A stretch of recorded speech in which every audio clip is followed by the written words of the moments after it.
December 19, 1984, a twin-engine Cessna landed on Carlos Lehder's private runway on Norman's Cay.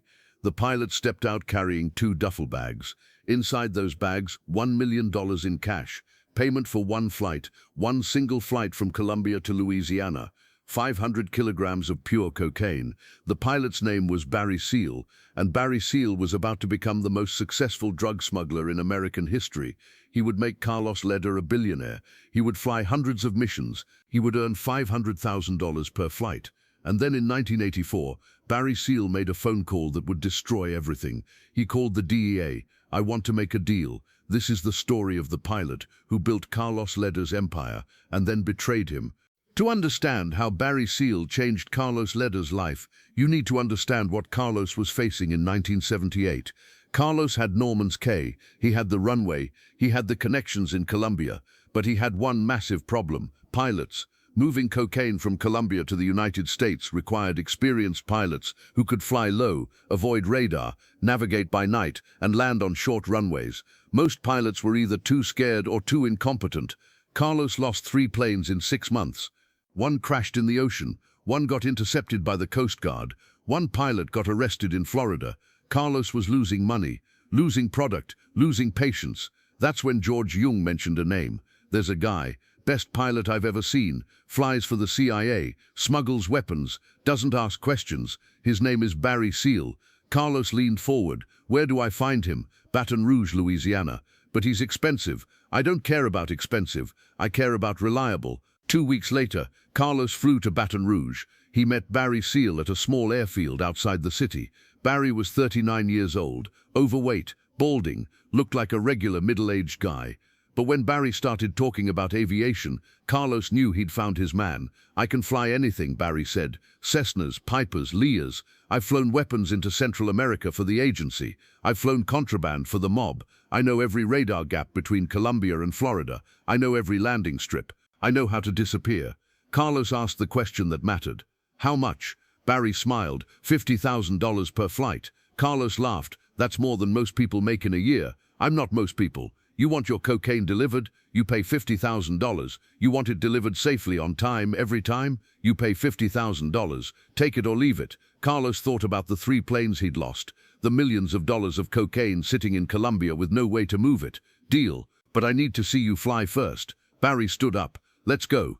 They walked to Barry's plane, a twin-engine Cessna 310. Barry took off, flew low over the Gulf of Mexico, dropped to 50 feet above the water to avoid radar, navigated without instruments, and landed on a dirt strip in the middle of nowhere. The whole flight took 40 minutes. Carlos was impressed. "You're hired." Barry Seal became Carlos Lehder's personal pilot, and over the next 6 years, Barry would fly over 100 missions for Carlos. If you're hooked by this story, hit that subscribe button right now, because what Barry does next made Carlos Lehder a billionaire. Barry's first flight for Carlos was in May 1978. Carlos needed 500 kilograms of cocaine moved from Medellín to Norman's Cay. Barry flew a Cessna from Louisiana to Colombia, picked up the cocaine, flew back to Norman's Cay, refueled, then flew to a private airstrip in Florida.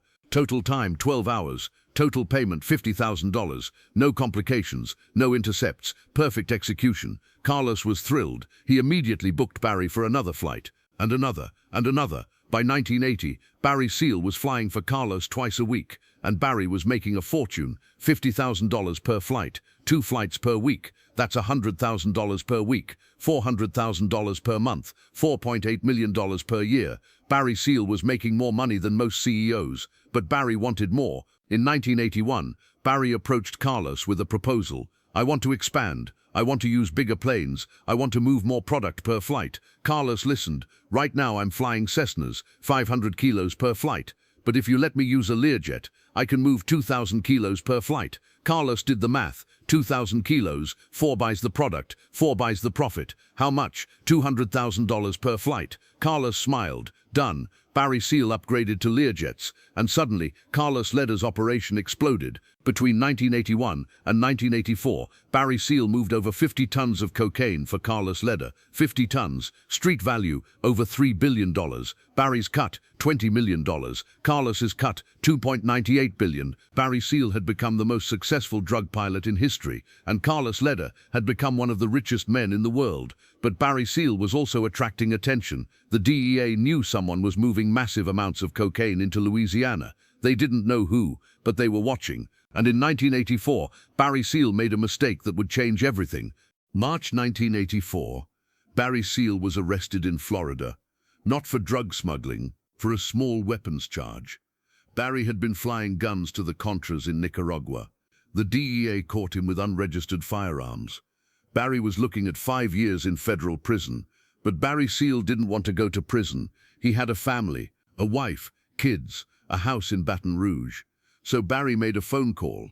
He called DEA Special Agent Ernst Jacobson. "I have information about the Medellín Cartel, about Pablo Escobar, about Carlos Lehder." Jacobson leaned forward. "What kind of information?" "Everything. Routes, airstrips, payments, schedules. I can give you the entire operation. And what do you want?" "Immunity, no jail time. I walk." Jacobson paused. Barry Seal was offering the biggest bust in DEA history. But it came with a price, full immunity for one of the biggest drug smugglers in the country. Jacobson made the call. "Deal. But you have to wear a wire, and you have to testify." Barry agreed. And just like that, Barry Seal became a DEA informant. Barry's first assignment, get evidence on Carlos Lehder. In June 1984, Barry flew to Norman's Cay. He was wearing a wire, hidden camera in his watch, microphone in his belt. Carlos greeted him at the airstrip. "Barry, good to see you. Ready for the next shipment?" "Always ready, Carlos." They walked to Carlos's villa, and Carlos, not knowing Barry was recording everything, started talking. He talked about the routes, the payments, the Colombian suppliers. He talked about bribing Bahamian officials, about paying off the Coast Guard. He mentioned Pablo Escobar, the Ochoa brothers, the entire Medellín Cartel structure. Barry's hidden camera captured everything, every word, every face, every location. When Barry flew back to the United States, he handed the DEA a gold mine. "Here's your case." The DEA was ecstatic. They had Carlos Lehder on tape, admitting to everything, but they wanted more. "We need you to fly one more mission, to Colombia. We want Pablo Escobar on camera." Barry hesitated. Flying to Colombia and recording Pablo Escobar was a death sentence if he got caught. But Barry had no choice. He'd made the deal. Subscribe right now, because what Barry does in Colombia is absolutely insane. July 9th, he was supposed to pick up 1,500 kilograms of cocaine from a warehouse controlled by Pablo Escobar. But this time, Barry's plane had hidden cameras installed. The DEA wanted photos, proof, evidence that Pablo Escobar was personally involved. Barry landed at a small airstrip outside Medellín. Pablo's men were waiting. They loaded the cocaine into Barry's plane. Duffel bags, boxes, bricks wrapped in plastic. And then Pablo Escobar himself showed up. Pablo walked up to the plane, inspected the cargo, and stood next to Barry for a photo. Barry's hidden camera clicked. That photo would later become one of the most famous images in DEA history. Pablo Escobar, standing next to a plane full of cocaine, smiling. Barry flew back to the United States and delivered the photos to the DEA. The DEA immediately leaked the photos to the press. Within days, the photo was on the front page of every newspaper in America. Pablo Escobar caught loading cocaine plane. Pablo was furious. He knew someone had betrayed him, and he knew it was Barry Seal. Pablo immediately put a $500,000 bounty on Barry's head. "Find Barry Seal, kill him." Barry Seal went into witness protection, but witness protection couldn't save him because Barry Seal made one critical mistake. He kept flying. The DEA wanted Barry to testify, to appear in court, to be a public witness. Barry's lawyers argued that going public would get him killed. The DEA didn't listen. In 1985, Barry Seal testified in federal court against Carlos Lehder, Pablo Escobar, and the Medellín Cartel. His testimony was devastating. He described routes, payments, meetings, everything. Carlos Lehder and Pablo Escobar were indicted based on Barry's testimony, but Barry had just signed his own death warrant, because now everyone knew who Barry Seal was and where he lived. February 19th, 1986, 15 p.m., Baton Rouge, Louisiana. Barry Seal pulled into the parking lot of the Salvation Army halfway house. Barry was under federal protection, but he wasn't in a safe house. He was required to check in at a halfway house as part of his probation from an earlier smuggling case. The DEA had warned Barry, "Don't go, it's not safe." But Barry had no choice. Federal law required it. Barry parked his white Cadillac, stepped out, locked the door. A van pulled up behind him. 3 men stepped out. All of them were carrying MAC-10 submachine guns. Barry turned around. He saw the guns. He tried to run. Too late. The men opened fire. Over 20 bullets hit Barry Seal, his chest, his back, his head. Barry collapsed on the pavement, dead before the ambulance arrived. He was 46 years old. The hitmen jumped back into the van and drove away. Within hours, the Baton Rouge police arrested all 3 men. Their names, Miguel Velez, Luis Carlos Quintero Cruz, and Bernardo Vasquez. All 3 were Colombian nationals. All 3 admitted they were hired by the Medellín Cartel, paid $50,000 each to kill Barry Seal. The police found the money in their hotel room, and they found a photo of Barry Seal with a target drawn on his face. Barry Seal's assassination sent shockwaves through the DEA. It was proof that Pablo Escobar and Carlos Lehder could reach anyone, anywhere, even a federal witness under protection.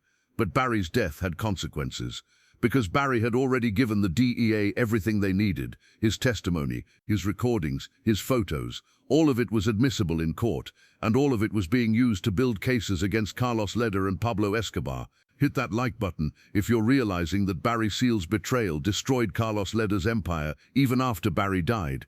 After Barry's death, the DEA doubled down. They used Barry's testimony to indict Carlos Lehder in 1986. They used Barry's photos to indict Pablo Escobar. They shut down smuggling routes, seized planes, arrested pilots. The entire operation that Barry had helped build was dismantled. Carlos Lehder, watching from Norman's Cay, knew his time was running out. The DEA was closing in, and it was all because of Barry Seal. In January 1987, just 11 months after Barry's assassination, Carlos Lehder was arrested in Colombia. He was extradited to the United States, and in 1988, Carlos was convicted based largely on Barry Seal's testimony. Life in prison plus 55 years. Barry Seal was dead, but his betrayal lived on.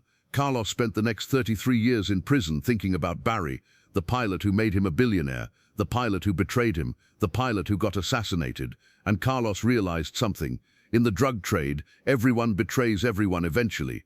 Barry betrayed Carlos to save himself. Carlos later betrayed Pablo to save himself. Pablo tried to kill both of them. Loyalty is a myth. Survival is all that matters. Barry Seal survived for 2 years after betraying Carlos. Carlos survived for 33 years after being arrested. Pablo didn't survive at all. Who made the right choice? So let's talk about Barry Seal's legacy. Because Barry Seal is one of the most complicated figures in the history of the war on drugs. On one hand, Barry was a criminal. He smuggled over 50 tons of cocaine into the United States. He made $20 million helping Carlos Lehder and Pablo Escobar poison American communities. He was directly responsible for thousands of overdoses, thousands of destroyed lives. Barry Seal was not a hero. But on the other hand, Barry cooperated. He gave the DEA the evidence they needed to take down the Medellín Cartel. He testified in court. He wore a wire. He risked his life, and ultimately, he was assassinated for doing the right thing. So who was Barry Seal? A drug smuggler who redeemed himself, or a criminal who only cooperated to save his own skin? The answer is complicated. Barry Seal didn't cooperate out of some moral awakening. He cooperated because he got caught and didn't want to go to prison. Just like Carlos Lehder, just like every informant in history. Nobody cooperates because they want to. They cooperate because they have to. But Barry's cooperation had real consequences. Because of Barry, the DEA shut down Norman's Cay. Because of Barry, Carlos Lehder was arrested. Because of Barry, the Medellín Cartel lost one of its most important smuggling routes. Barry Seal's betrayal changed the war on drugs, and it cost him his life. Leave a comment telling me, was Barry Seal a hero or a criminal? Because this is a question people still debate today.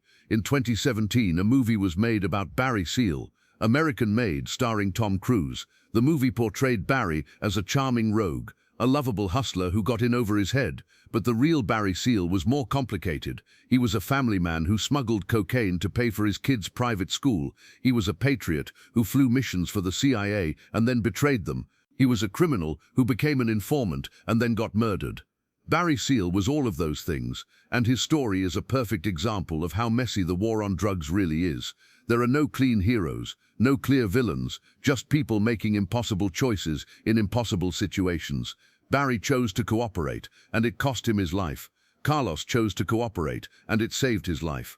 Pablo chose never to cooperate, and it cost him his life. 3 men, 3 different outcomes. Subscribe one more time if this story taught you something about betrayal, survival, and the cost of living in a world where loyalty is a death sentence. Barry Seal died on February 19, 1986. He was buried in Baton Rouge, Louisiana. His wife and children attended the funeral, so did several DEA agents. And somewhere in Colombia, Pablo Escobar and Carlos Lehder raised a glass, not in celebration, in acknowledgement. Barry Seal had been one of them, and now he was gone, killed by the same cartel he'd helped build. Carlos Lehder would later say in an interview, "Barry was the best pilot I ever worked with. He made me rich, and then he destroyed me. I don't hate him, I understand him. He did what he had to do to survive, just like I did. That's the truth about the drug trade. Everyone does what they have to do to survive." Barry Seal smuggled cocaine to make money, then he cooperated to avoid prison. Then he got killed for cooperating. Carlos Lehder built an empire, then he cooperated to avoid dying in prison. Then he survived 33 years and walked free. Pablo Escobar killed everyone who betrayed him, then he got killed himself. Who made the right choice? The pilot who cooperated and died, the kingpin who cooperated and survived, or the leader who never cooperated and got hunted like an animal? There's no right answer, because in the drug trade, everyone loses eventually. Barry lost his life, Carlos lost his freedom for 33 years. Pablo lost everything. This is the story of Barry Seal, the pilot who made Carlos Lehder a billionaire, the informant who destroyed the Medellín Cartel, the man who paid the ultimate price for betrayal. Rest in peace, Barry Seal. 1939, down to 90. Subscribe now for more untold stories about the people who changed history by making impossible choices. Because Barry Seal didn't just break the rules, he lived in a world where there were no rules, only survival. The end.